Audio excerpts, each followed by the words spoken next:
another episode of Paranormal, the New Normal. I am your host, as always, Jeremy, here to try to make the world a little more normal one step at a time. Will we accomplish that today? Maybe. It can go either way today, honestly. But, of course, to help me do that, as always, is a guest. And my guest this episode is Gina Lynelle Schaefer, author and paranormal investigator. And that's a combo I love. So we're gonna have fun this episode. But first things first. How you doing today, Gina? I'm doing good. How are you? I can't complain. Got to play video games all day. Nice lazy Saturday. Love it. That's nice. Exactly right.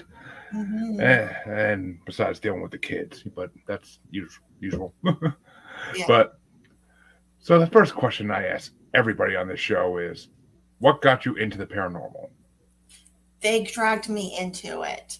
I have been seeing spirits ever since I was a little bitty kid. And so it's like, it's not what got me into the paranormal. It was like getting dragged out of it on Christmas morning when I was 4 years old by a ghost. Interesting. Hmm. Well, if you don't mind, the next question kind of fits into that because it's, have you had any experiences with any paranormal entities, whether they be spirits, ghosts, aliens, cryptids, take your pick? Not so much with aliens or cryptids, but spirits, ghosts. I've been on a few investigations where there were some demons involved. Um, kind of hard to handle, but I get, taught me a lot. So pretty much, I mean, my entire life it's been surrounded by supernatural. I've got to warn you, I've actually been on these podcasts before where there has been spiritual interruption. I personally think they were just trying to show off, but yeah. It's funny you say that because I actually know two podcasters who have a spirit. Whenever they record, there's always a spirit that messes with their audio or with their video or something. But They love to do that. And they make lights flicker. I've actually had one time, it was pretty funny. A spirit actually talked to me through my cell phone. It's like Siri is telling me the dogs are out, and I get up and I run around, and sure enough, the dogs are out. And then I'm looking back, and then I hear like laughter through it, and and it says Love Keith, which was somebody that had passed away like 2 years before, and he was a good friend of mine. He didn't even know that I knew how to talk to the spirits at the time, but I guess he knows now. well, if you don't mind, kind of interested to hear about one of those investigations where you ran to a demon. Well, I was actually with a team. And I've had a couple of them, but the one that really stood out was I was with a team, and I had a situation where we had a young girl, teenage girl, playing with a spirit board. Well, we know what that's going to lead to. It kind of opened up a portal. And when we went into her house, it was filled with spirits. And one of them was actually her grandmother, and they were very quite talkative. And there was a much younger child that was in the house as well. And the reason why the other spirits were there is they were protecting the younger child, and the younger child could see them. I mean, like I was describing somebody that even the mom was like, oh my gosh, it's just what my daughter described. But there was demonic activity in there, and they will sometimes I was with another psychic, and they will take their form in a way that they think will scare you. And so this one took a form that was almost like with like I guess like bear like with pointed ears. And the person that I was with was a little bit frightened by it. I don't know what's wrong with me. I'm messed up in the head or something, because I thought it was funny looking. And of course, I started laughing at it and calling it a big wuss and a big baby. So when we did the circle, the power circle around it, I was with our camera person that was on one side, and another person that was also on the team on the other side. And this camera person, she was really young. It was like one of her first investigations, and she didn't realize we didn't know what we were getting into.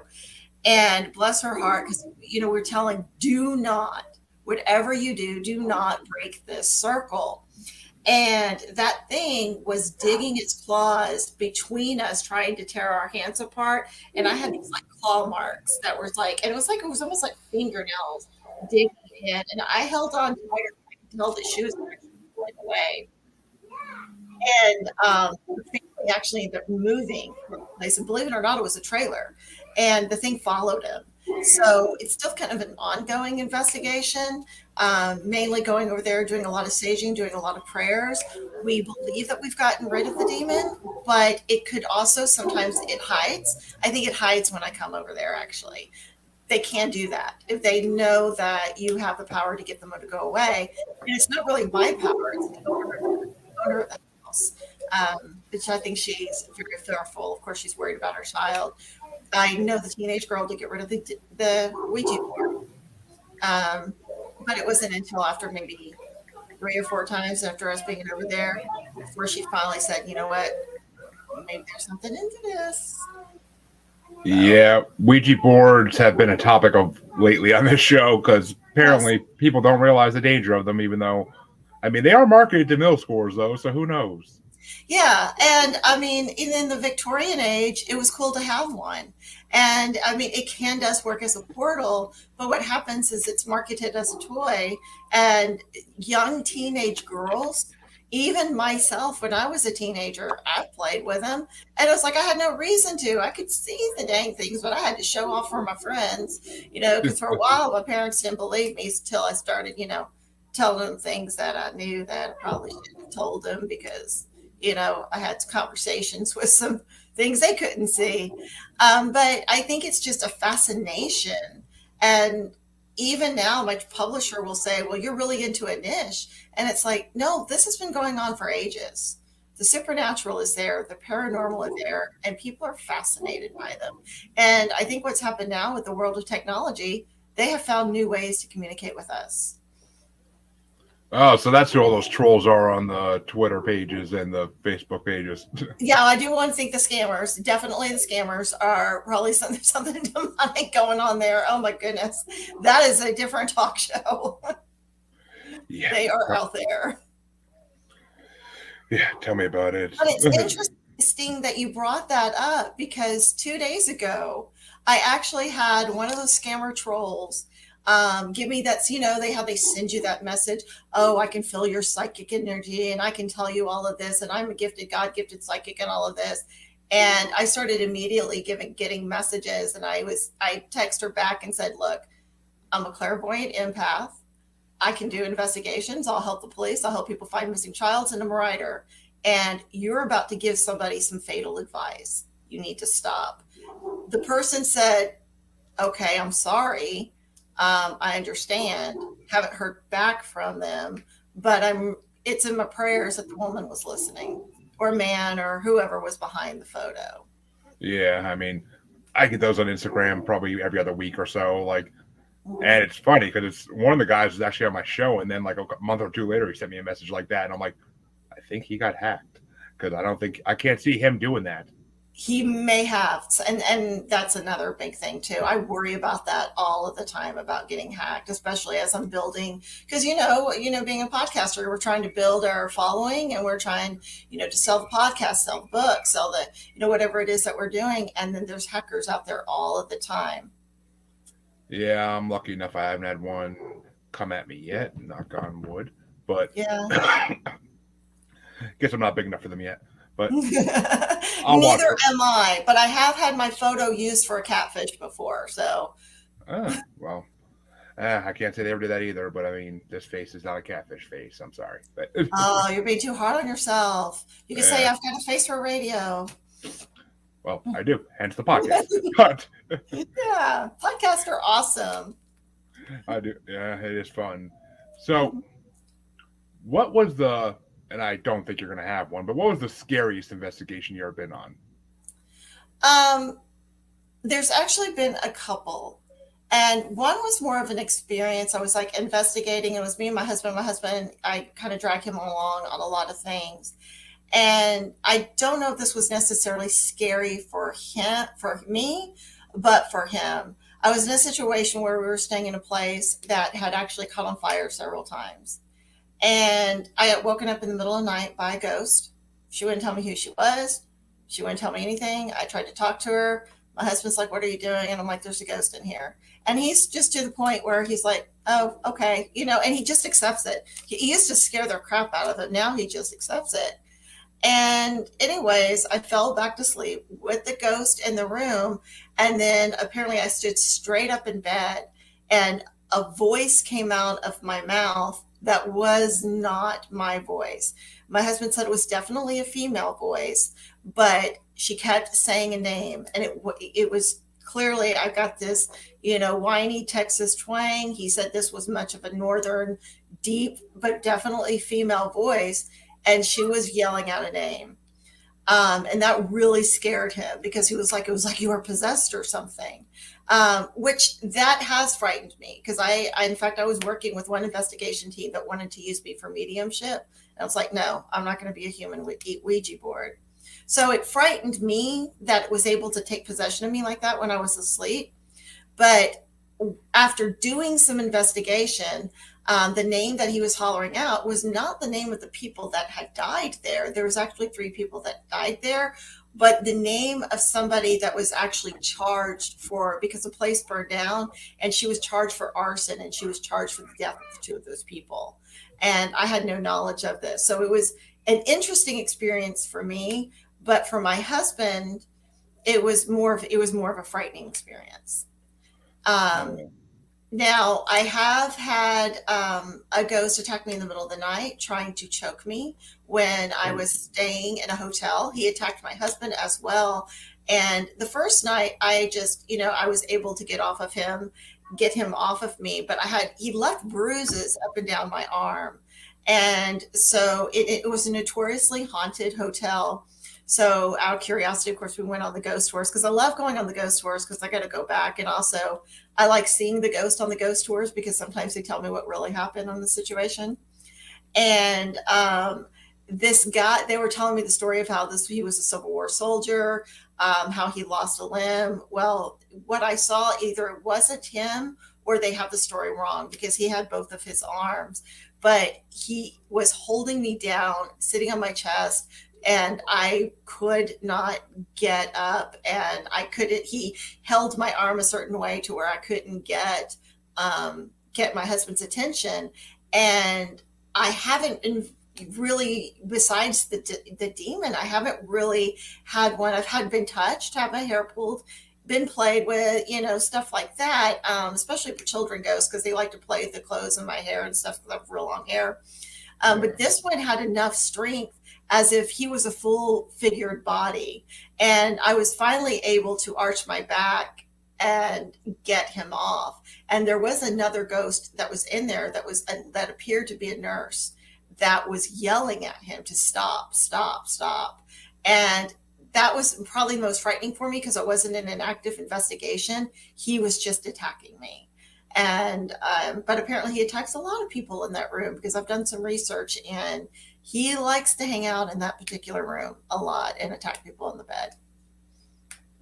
Maybe he's reliving some kind of death trauma that happened to him in that room when he was alive.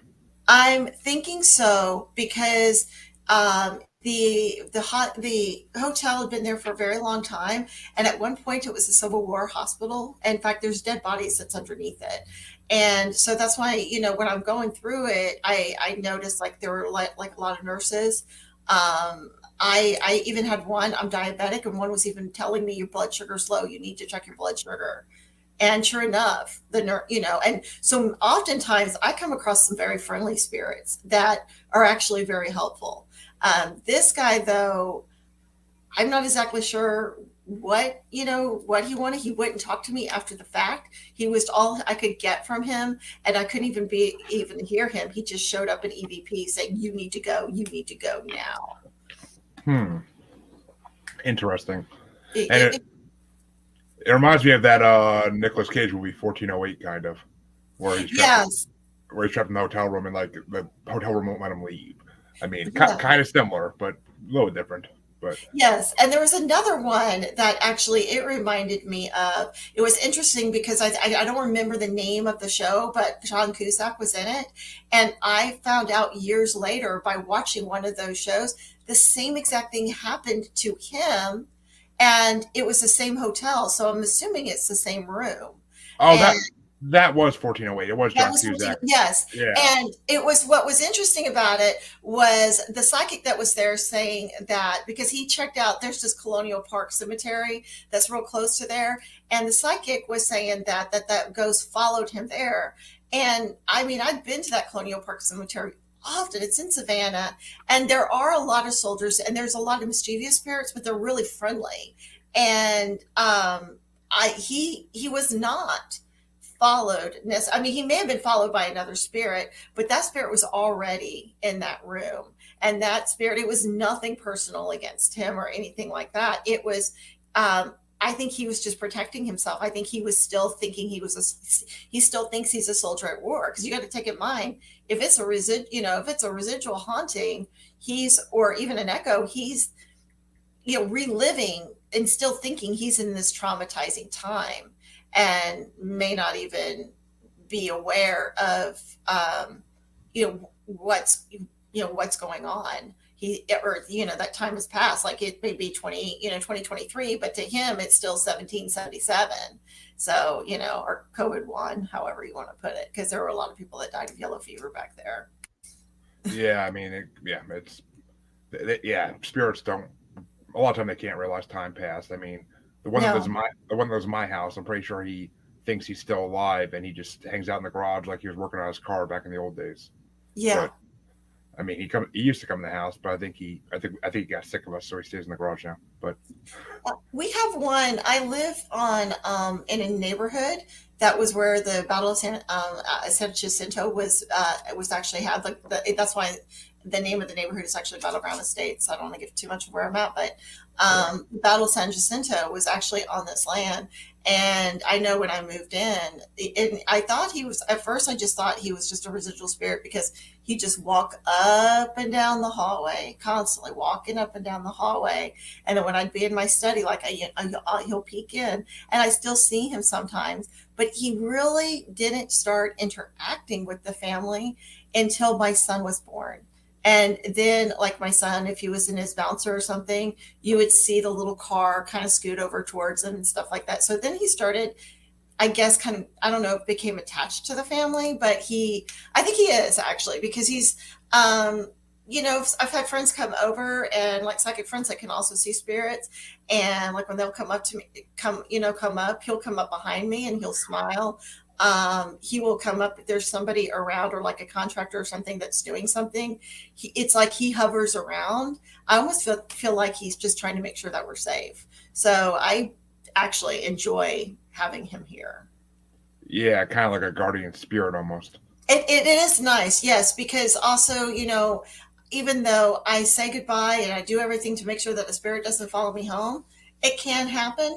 And it's nice to know that that he's got my back in case it happens. And I do believe he's got my back.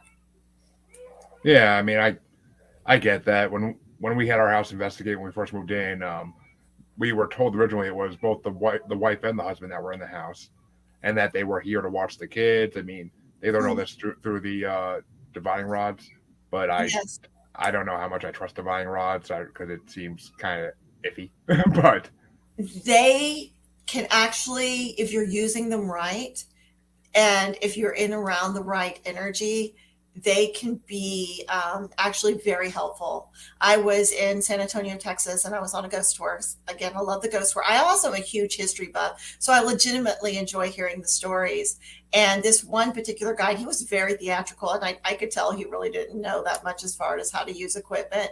But he was giving people divining rods, and he was only giving them one. And he says, and it will point to where the energy is. And what was interesting, and it really creeped out. A friend of mine was with me, and every single divining rod turned and pointed towards me. And I mean, so it really creeped out my friend that was with me. But we were also by like a haunted location, and I looked to the left of myself, and I noticed that there was a little girl, ghost girl, that was there, that was just kind of clinging along, looking at the crowd. And so that pretty much explains it, because I usually have a lot of spirits all around me, because once they see me, they start talking. interesting. Hey, Don Vic Show, thank you for watching. Appreciate you guys watching. But I mean, it's a whole.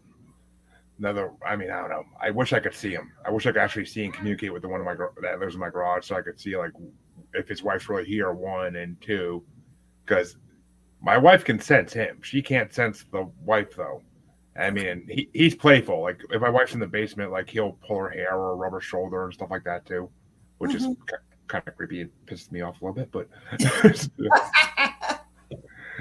but still, I mean, and Well, my dogs refuse to stay in the garage. Like we put our one mastiff in the garage like back in the summer, and she was whining like someone was trying to kill her. And then as soon as we got her out of the cage, she ran into the house faster than I've ever seen her move. wow.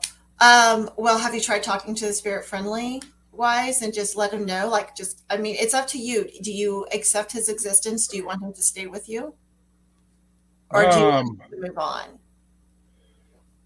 that's kind of why I want to talk to him because I want to like see where he's at with that. Because I mean, it's just I mean, I have no problem with him staying. It just as long as he doesn't make my life more difficult by being here.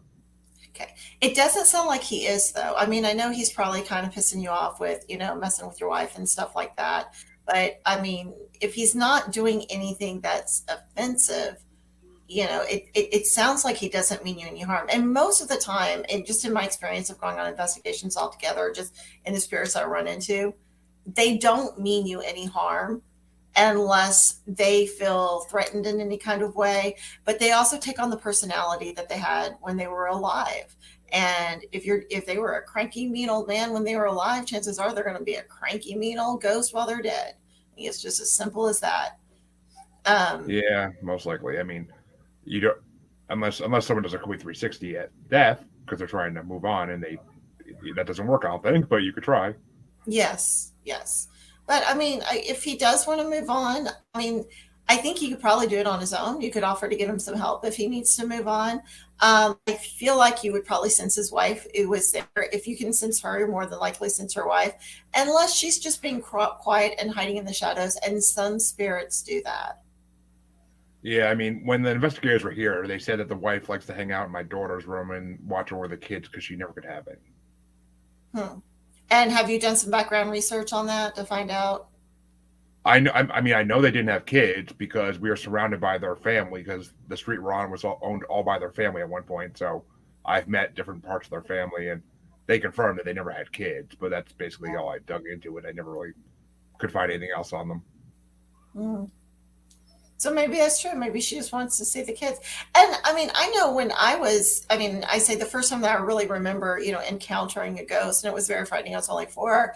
But my mother had told me in the house that we had lived in, they were renting a house in Louisiana, and she brought me home, and she smelled like this real thick cigar and saw this huge thick smoke that was over my crib, and I was just laughing hysterically.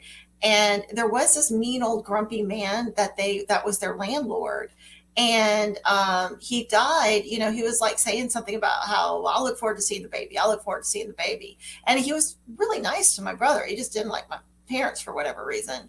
And he died shortly before, and he was a heavy smoker and had the cough and the whole 9 yards. And of course I'm old, so I was born 70, so they didn't have the treatment that they obviously would have now. And she did go into my room one night, and she was hearing me laughing and giggling as this tiny infant, and she smelt the smoke in there very heavily. And and that was probably really my true first encounter. I just was too little to really remember that. Of course, I mean, yeah, you haven't hit that part yet where memory Yeah. sticks. Yeah, I mean, it's possible. I mean, the only grievance I have with them is because we had the chickens in our freaking back of our garage. We had our chickens, and they would stay in the like a coop area in the back of the garage that was already there when we bought the house, and or they started dying mysteriously. Oh. We didn't know what was happening to them. It looked like they were flattened basically. We're like, are they falling off the loft somehow? And we had guinea hens in there. We're like, are the guinea hens killing the chickens? But then we moved the chickens out to the shed, and now nothing kills them. Yeah, something's up with that. Then I've got to tell you, something's up with that. I mean, when the investigators were here, like like the spirit box kept saying like jungle, and they asked him, "Is jungle in reference to the chickens? Like, do you have a problem with the chickens being here?" And he kept saying yes, and then I had a meeting on my show that actually reached out and talked to him supposedly, Hmm. and according to her, he said animals don't belong in the house. Yeah, that sounds about right. Yeah, so I mean, I believe that, and I believe that the chickens were too close because something was happening to them. And of course, chickens are so weather sensitive and heat sensitive. It wouldn't take much to dispose of them, and so if that's that actually sounds pretty accurate. If they don't want an animal in the house, and especially depending, like, I mean, how long ago did he live in the house? Do you happen to know? he died, I believe, in we bought the house in 2021. I be, yeah, it was 2021. I believe he died in 2019 or 2020. He died from COVID. I know that. Oh, not COVID. I'm sorry. He didn't die from COVID. He died from radon. Okay. Because our house had a radon issue we needed Okay. fixed. So, Okay. I'm, So, yeah, you might even be angry at the house in general, but yeah, I actually, I mean, I haven't spoken to the medium, not being there, not, necessarily sensing anything, but my gut tells me that, yeah, he didn't want the chickens, near the house, not necessarily that he's an animal hater, but there are people that are just like, they don't want animals in the house. My mother was one of those people. Animals don't belong in the house. And so, maybe he felt like too much of a, too much of a, it was too much of a farmyard. I mean, I find it odd that he would call it a jungle, but maybe that's how he's seen it as. well, we had what African guinea hens in there with the chickens too at that time, Okay. and they sound like they belong in a jungle. So I mean, Ah, maybe that's where that came from. But okay. He may not have liked the sound. I had a spirit one time that was very frustrated. We were using a spirit box, and it makes that loud, attacking yeah, noise and stuff. And he was hollering at me. He was saying, you know, get him to turn it off. It was annoying as heck. And I'm sitting there thinking, really, is a ghost hearing sensitive? But it was bothering him. And I told him to turn it off, and it makes sense to me because maybe it triggered something. I know that when you watch like these paranormal investigation shows on television and stuff, sometimes if they're trying to provoke something, get them, they might play certain kind of music, they might have certain kind of smells, things may be drawing them out. Perhaps it was something about the sound of them that was just eerily driving him crazy. Might have been what made the wife go away. it's possible. I mean, I mean, they are the most annoying freaking birds in the world. That's why we got rid of them this Yeah. past summer. We sold them to another person who has a bunch of them that he collects the eggs and sells them. But I think he butchers them too and sells the meat. But we got rid of them because we couldn't stand the noise anymore either. And it was just that at that point, like the chickens got moved to the garage, and then as I'm cleaning the shreddings out of the garage, the back of the garage, I find more dead chickens like buried underneath the shreddings. Oh So yeah. it was fun. It was such a fun job cleaning that up. Oh yeah. Yeah. Spirits love to move stuff. Um, Sometimes in not a very helpful way. Sometimes that's how they play jokes and stuff. I know we were staying at one place, and my husband had the key. He swore up and down. I saw him put it in his pocket, and he went to the restroom, and then he's like, I can't find the key. I looked everywhere, cannot find the key, and it was in his hat on his head, and he was like, how on earth did they do that? And it's like, I can't explain that. And of course he's looking at me for these explanations, and it's like, yeah, I deal with the paranormal all the time. I can't understand how they can move stuff. I had a hot coffee cup that was actually near my son. Of course, my son, he was about 5 or 6 at a time, but it was near his drawing stuff, and it almost tipped over, and it magically got moved. And I know that the spirit moved it, but none of the coffee was spilled. And so I'm like, well, how do they? I mean, I can understand things like keys and earring. Well, not necessarily the keys under his hat. To me, that was a little bit too weird. But moving things here and there. But there are some things I'm like, how in the world do they manage to do that? Yeah, it's kind of weird. I mean, we've had because like I have an Amazon Fire Stick and I had a remote specifically for it. Hmm. Haven't been able to find it in 6 months now, and I I literally we've moved every piece of furniture in our living room since then because we had the carpets cleaned and everything, and like it just is nowhere to be found. And I found every other remote that was missing because my daughter likes to hide them too, but I find all the ones she hides. It's this one I just don't know where it could have went. Like I've cleaned every room in this house from top to bottom since then, and it's just nowhere to be found. They like attics and basements and corners. I mean, we actually cleaned our basement since then too because we moved Yeah. the dogs down there and we're planning on putting a kennel down there. But and I mean, we don't really have an attic. We have a crawl space above the garage, but I mean, I ain't going up there. Yeah. But I mean, yeah, they do like places like that though. And even sometimes it's like they're not even really well hidden. Like they'll be just kind of like I'll find things like in the corner and I'll be like, really? You're gonna put it there? Um, and now I did have a situation where I was working with someone and there was a note that was like placed in a book, like that something had gone, like the book had gone missing and they were looking for, or it was a note that somebody had written to them that had passed away and it got slipped into a Bible and the Bible got moved or, but it was like she saw it on the floor and it was like way across the room. And she's like, how did it get there? And when she opened it, it fell open. So it, sometimes, there are family members that do truly just, they come to visit. My grandfather comes to visit all the time. It just so happens that he was born on my son's birthday. And he's even, because I'll do EVPs and things like that too, so that I can have evidence, but it's also affirmation for me. And a lot of times I'll be trying to talk to the spirit and he'll be butting in and saying things. And so it's kind of cool because, I can recognize his voice and it's like, here he is. Yeah, yeah, yeah. This one's not haunting you. He's just, along for the ride. Yeah, what's funny is we put cameras up recently just to keep an eye on the house, and we also put one up in the garage. And about a week or two ago, my wife like showed me. She's like, "Hey, I just got an alert. This is weird. Look at this." And there literally was a ghost light or flying around my garage. Okay.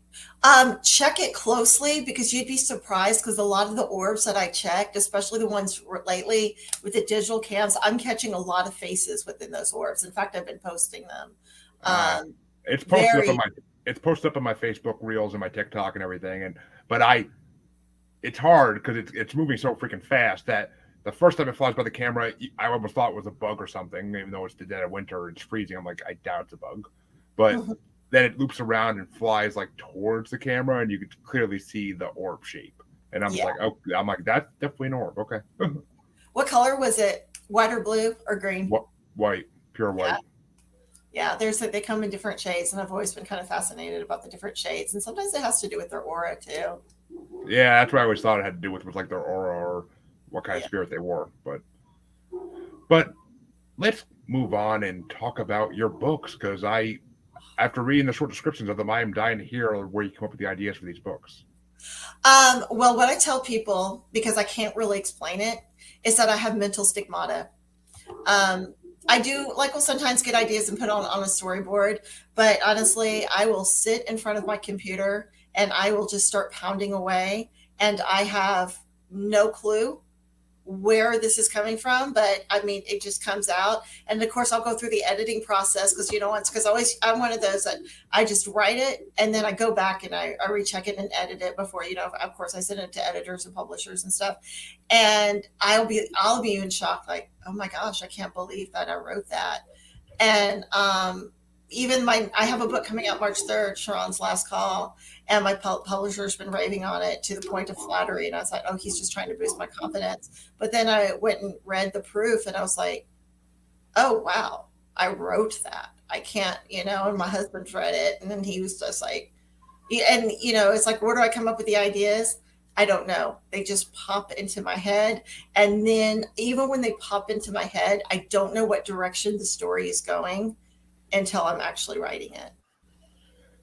That's amazing. I wish I had that ability when I came to writing. I had to sit there and think about it forever, and I get writer block constantly. That's why I don't write that much. But I mean, even nothing works. I've tried smoking things, drinking things, and nothing gets rid of it. But You sound like my friend because he was always he teases me, and he actually was one of my beta readers for Sharon's Last Call that's coming out. And his joke was that he's like, Stephen King is admitted to doing drugs and drinking a lot and stuff. He goes, "You write this shit when you're drinking iced tea." And I'm like, "Yeah, I don't know what's wrong with me." oh, Stephen King's Coke years are some of the best years of his writing. I But know. And I have to admit, I have read Pet Cemetery so many times. I think I've read Pet Cemetery once every other year for years. I mean, I like some of his other books too, but that one was just one that really got to me. And of course, The Shining and stuff like that. And I that's what I told my publisher because he wanted to know um, what was my goal, and I told her to scare the crap out of Stephen King. that'd be amazing. Yeah, that would be. Yeah, it's I live in Massachusetts, and it's been a goal of mine for the last 5 years since I started reading Stephen King in 2017 after I saw it, and I finally said, "All right, I really have to start reading his books in order because this whole universe of his, like I knew for a long time, it was all like the original multiverse of his, and everything kind of goes into each other." So Mhm. I started reading it. I got like 10, 15 books in, and then moved in with my now wife and her kids, and it just at that point no time to read. But It is hard to find time to read. It's hard. It was hard for me in the beginning to find time to write because my husband was, he's a realist and he's kind of like, well, that's a pipe dream, whatever. And so my son, who was 14 at the time when I wrote my first book, and I always had these books and stories in mind and stuff like that. And I used to write when I was a lot younger. He actually did the artwork for the cover Tinny Hall, and I'm currently working on that on the sequel of that now. But I had gotten it published through Amazon, and um, I got Exhibris to do it, and then I took it. I went to my husband. I said, "Hey, you want to see some really cool artwork your son did?" And he was like, "Yeah, sure." So I handed him the book, and I said, "Oh, and the words inside, those are mine." And then he started taking it to work because he had broken his back at the time. So he was on desk duty. He was a police officer, and he's retired now. But he started reading it, and now he's like, "Hey, look what my wife does." So yeah, yeah, Tenana. When I was looking at that actually that piqued my curiosity because I'm like, ooh, that sounds like a good young adult series possibility right there. I think so. I know I talked to a producer about it, but they wanted like $50,000, for me to hire a screenplay writer. And I was like, yeah, that, after I giggled about that. But Tinny Hall, I get a lot of compliments from Tinny Hall. And that one, of course, there's demonic activity, but you've got this pastor that is actually being attacked, or being possessed sort of like, and he I don't know how much of the synopsis you've read, but your protagonist of the story is one of them is a young college student who is able to see and talk to spirits. I have my female protagonist, though. She is an autistic mute girl that is the daughter of the pastor that can see the spirits. And so, I mean, I know that was something that I think has been a big driving point for that book. And so, to the point to now that I'm writing the sequel for it, I am giving her a little bit of a larger part and more investigation. I love East Texas, so I write about East Texas. Of course, people may read it and think there's some wild stuff going on in East Texas. But I've now Tinny Hall is in this particular book, not to give too much of the plot away, but it's going to be the center, the heart of the book. But there's going to be 5 points that's around it, 5 town points where there's other mysterious murders going on. That's all connected. So I'm bringing the characters back because one thing is the characters. They're lovable in their own way, except for the antagonist, and he's so evil that you can't help but want to hear more from him. Sounds interesting, and definitely it's going to be in my list of books to get once I actually have a chance to read again in like 10 years when the kids leave. But I trust me, all the authors that have been in my show, I have a huge list of books of theirs I want to read, and it's just Well, send me your information after the show, and I'll make sure that I drop a copy of the book of Tinny Hall to you in the mail. And maybe you'll have time to read it. Who knows? It's that one's not that long of a read. I will tell you the sequel's a little bit longer, but not much. yeah. Well, a sequel should be a little bit longer, always, in my opinion, Yeah. at least because you want more and more the more you read about it. And And what not, that was the thing, but I was worried about overdoing it. It was originally supposed to be a standalone book, but I had too many people saying, no, the story can't be over. You need to continue with this story. So I'm currently working on the sequel. Hopefully, I'm writing the first draft because I've written, a few books in between there. And then I've got a couple of other ideas, but this is going to take place like 5 years later. And then in another following 5 years, I'm going to have, after I'm done with a couple of other books, I'm going to have the third book come out. So, and then that's going to be the end. I mean, people are just going to have to say, okay, you need to get attached to some of these other books. well, that shouldn't be hard though, because the book you wrote about the Candyman murders was like that. As soon as I saw that, I was like, "What's that now? Interesting." Now, that is an interesting one now because that is loosely based off Dean Crowell, who was the real, and I have it fictional, but I did base it off the real crime, and he is actually buried right down the street from me. And my son wanted to visit some of the grave sites of the people that he actually killed. So we went. Some of them actually are buried where my in-laws are buried, but fortunately, which within good taste, none of the victims are buried in the same cemetery that he is. He's actually buried next to his stepmom. But I won't take my son there because he's very sensitive too, and I sense that he hovers. And I got some pretty nasty EVPs from him. But what was interesting was I had asked if there was anybody in the in the cemetery that was a victim of him, and I didn't. I just got somebody say my name is say that his name was Michael, and I looked. There was no Michael in the cemetery. There was none of no record of it. Of course, there could be people that he killed that we don't know because we never, because he was obviously killed before he was able to confess to all of his crimes, and he killed before the two boys that started helping him. But when I went there and I took some pictures because the 50th anniversary of when he was killed is coming up on August 8th. And what was really creepy is on a tree that is near his grave, a image of him that looks just like one of the pictures. Like if I hadn't taken myself, I would have thought that somebody would have photoshopped that face onto that tree. And it was like, I did it. I saw that. And then there's an image of a young boy that's underneath. And I actually have that. I probably will be reposting that. Now that you mention it, I need to probably make a note to repost that. But that's just right by his gravesite. And it was so close to an actual image that I saw on the internet that maybe the smile is a little bit different, but it was, I mean, I even had another investigator. I'm like, what do you think of this? And he's like, okay, that one's creepy.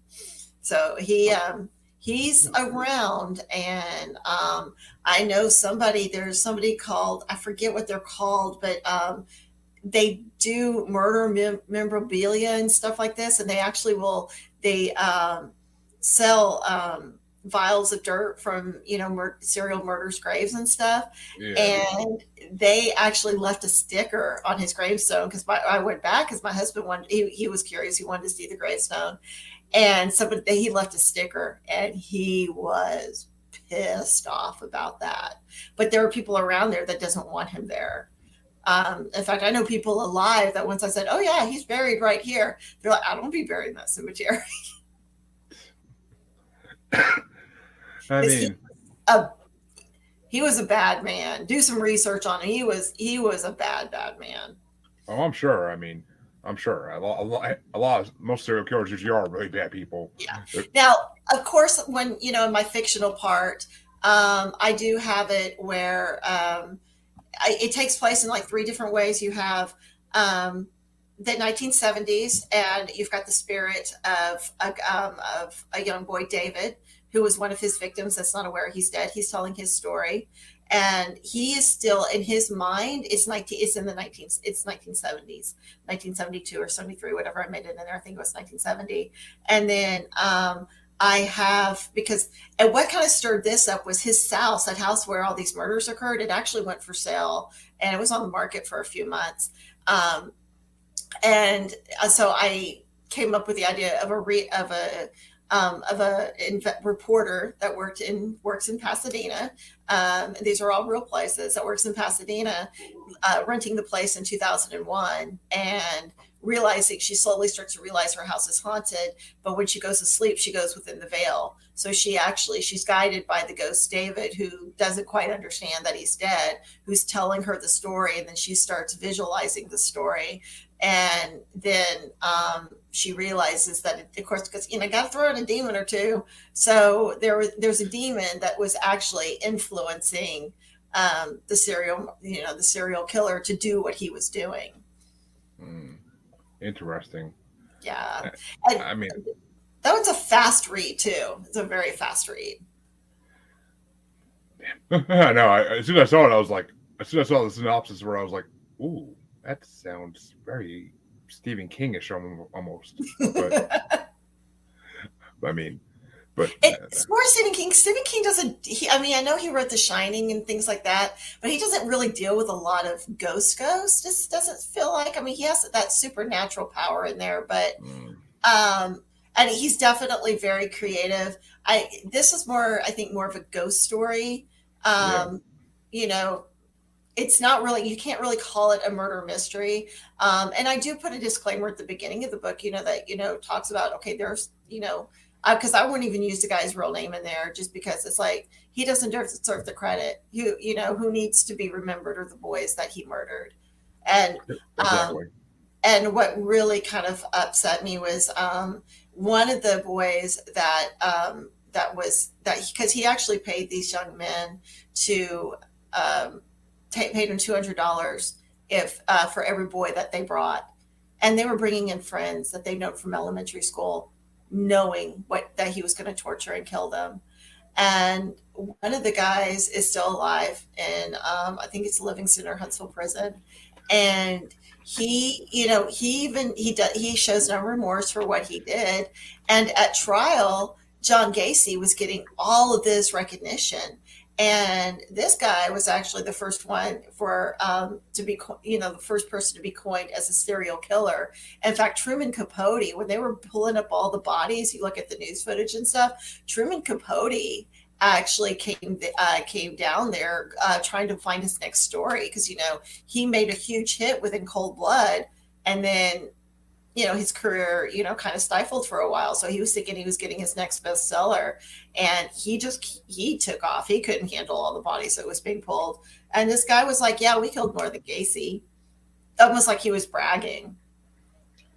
And that's a big brag too, because Gacy Yeah, definitely had his share of victims. That's for damn sure. absolutely. Yeah, I mean, I don't know. I kind of can see why people make martyrs out of serial killers, but at the same time, it's not a healthy practice. No, no. And that was my thing, is I wanted just people to realize, okay, this is a fictional story, but there were real victims out there that, that moms waiting, keeping the porch light on all night long, praying that their boy would come home. And they never did. And then when the bodies started showing up, and what the guy would do is he actually would have them write a postcard that said that that they went to Austin, or they went this place for work or something like that. And that part of the story was actually too, he did do that. I just made my ghost person be a little bit, have a stutter and be a little bit slow, so that it would make sense why he would not be able to write the letter. And so it would also make sense to why he was having a hard time comprehending the difference between friendship, because he was thinking this guy is his friend, but he's doing all these other things. Exactly. And I mean, interesting. I mean, I'm not gonna lie. All your the synopsis for all your books fascinated me, especially I your especially which your one? newest book, Oh, 13, oh, which the 13th hour, or because I've got Sharon's last call coming too, and that takes place in hell. I mean, well, the 13th hour. That's the one that came out last year, I think it was, or 2021 maybe. Yes, the 13th hour. And this one, I mean, most of my books are probably more adult fiction just because, the language and some of the content. But the 13th hour, there are a lot of, I based off because I do a lot of research on serial killers and things like that. And my key character, her name is Merritt. And, Easter egg, that means gatekeeper. And what happens is the very beginning of the book, she gets in an accident and she has a brain injury. And she meets what she thinks is a nurse, but she ends up being her guide through time. And her name is Alma Chaser, and Alma in Spanish means soul. And what happens is she can only travel during time change. When we lose an hour or gain an hour, that's when the tunnel shows up. And so Interesting. she's being pulled through this tunnel through 13 different time periods where she's supposed to learn a lesson. And the idea is that she's there where she learns a lesson. And it got me to doing a lot of research. For example, there's this one where she is in Chicago, but she's in the Polish ghetto part of Chicago, and she's running.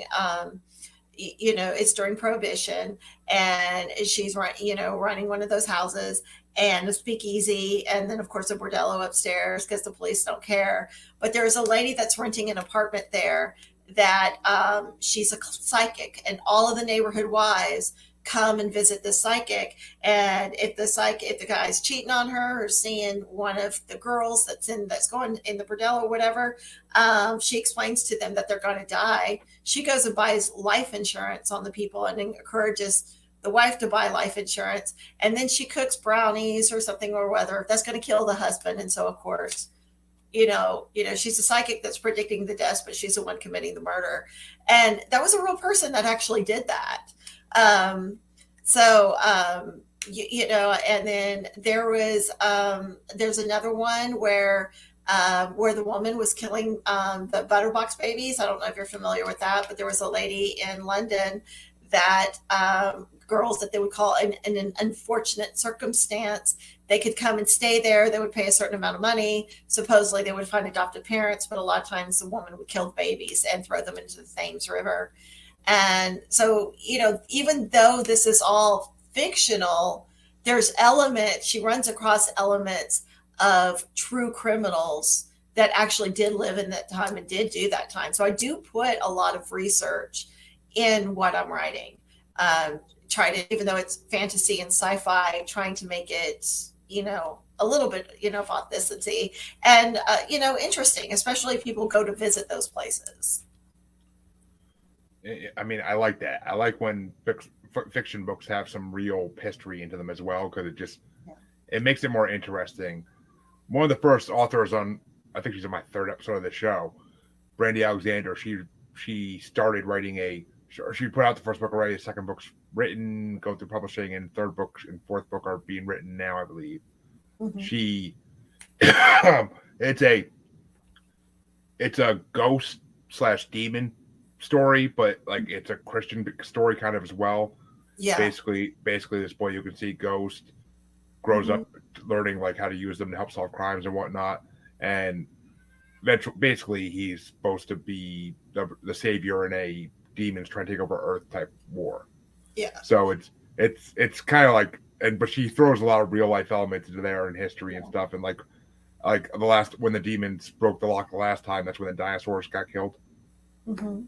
Like Well, I like that she threw that kind of stuff in. yeah, and it's good, and there needs to be some Christian base because I'm going to tell you there is underlining a lot of Christian base in all of my books, especially in this last one, this one that's coming out March 3rd, Sharon's last call, but especially in Tinny Haw as well, because you can't have good, you can't have evil without good. You've got heaven and you've got hell, you've got forgiveness and redemption, and sin and forgiveness and guilt and sin, and you've you've got to have the alternates. And even though, like I said, this new book, it does take place in one of hell's waiting rooms.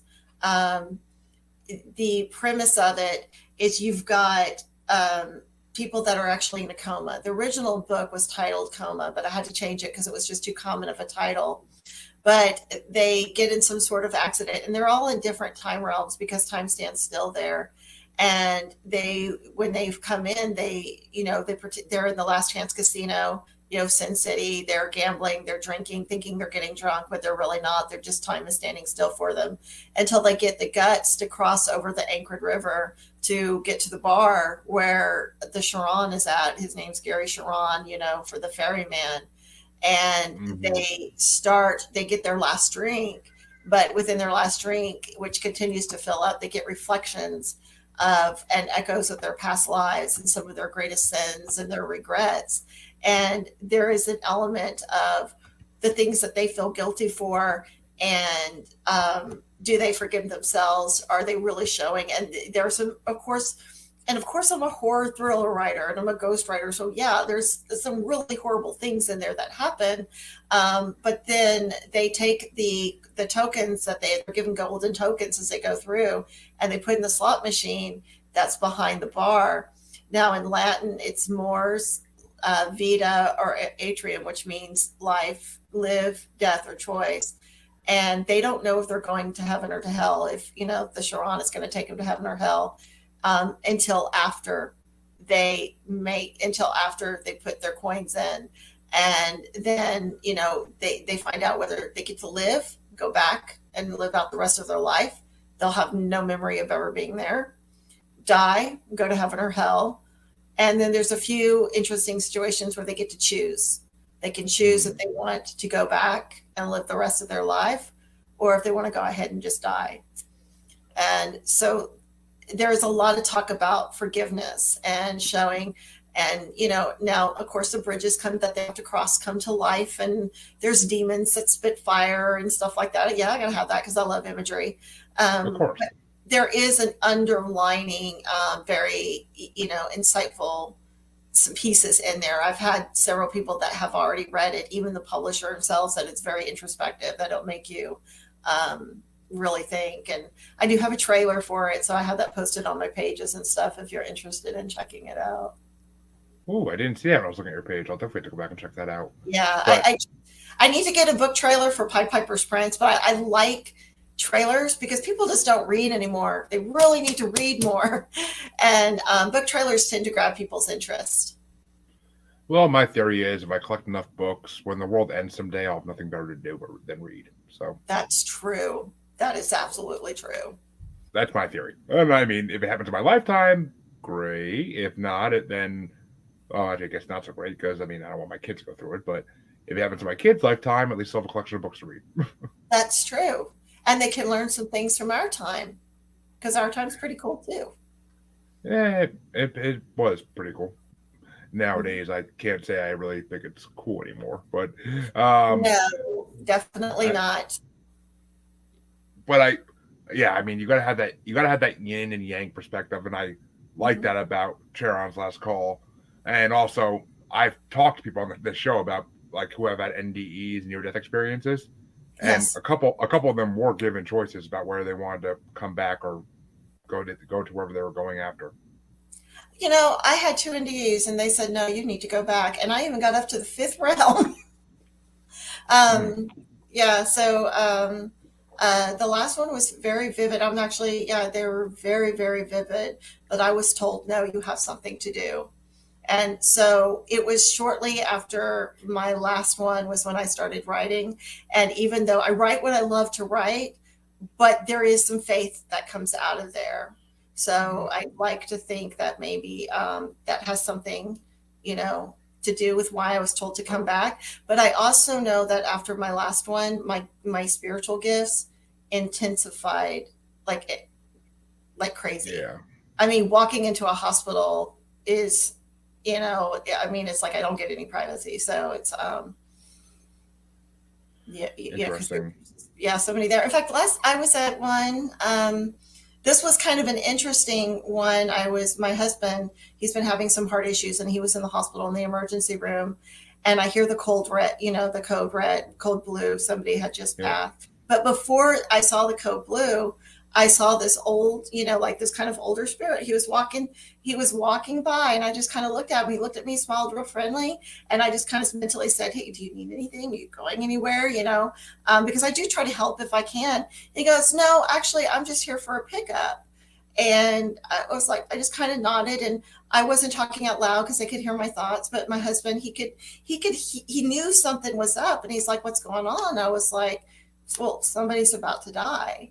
And he was like, and of course, 2 minutes later, the cold blue, the code blue goes off. And he's like, I hate it when you do that. I'm like, but it was obviously a spouse going to pick up his wife. And I actually thought it was really sweet. That is sweet. I mean, you really don't think that would. I mean, you hear it happens. I mean, I've had people on Mm-hmm. my show before too, where like the one guest I had, he watched his father die in the hospital, and like a couple days before he died, like all of a sudden his father was talking to, and he was like, he was losing his mind at that point, but he's like, "Oh, your aunt's here, your mother's here." Like he kept saying, like different members of the family that were coming in, like telling him like it's okay to move on. But Yes. And that happens. That's very real. It does happen. And like even in hospitals, I'll see that there's loved ones that's with them.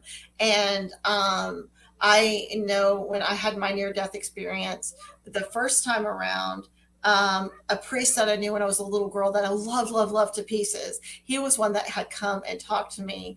And then there was a nurse that actually haunts that hospital, and I didn't know it was one of her, but she's really friendly and just have a very distinctful type of look about her. And her name is Grace. And she's one of those because she's Native American looking, and she has a very round face, wearing an old fashioned nurse uniform. And so I actually had met somebody who had seen the same ghost. So it was really nice, and it was nice for her to have that affirmation. But she was also there when my son was born, and I was like, could you please check on my son? And she would go back and forth and tell me how my son was doing, and that I needed to hang on and that was going to be okay because I have a big problem with my pancreas, and they thought they were going to lose me. And then there was another time where I was losing a lot of blood, and she was like, nope, nope, nope, you got to hang on. And then when I had left my body, when I had come back, she was one of the first people that greeted me and was like, I am so glad you're back here. wow, I mean, so it's not like the Patrick Swayze movie Ghost, where when someone dies in the hospital, they either have like the little Grim Reaper guys come up for them, or you actually see them like ascend. Not that I have seen. I have seen them walking away. I have the only time that I have actually physically seen the light myself was when I was going into it. And like I said, I did have two near death experiences where I flatlined. One was when I had my baby, and the one was about 4 or 5 years later. And it happened to be in the same hospital, so that one ghost was there.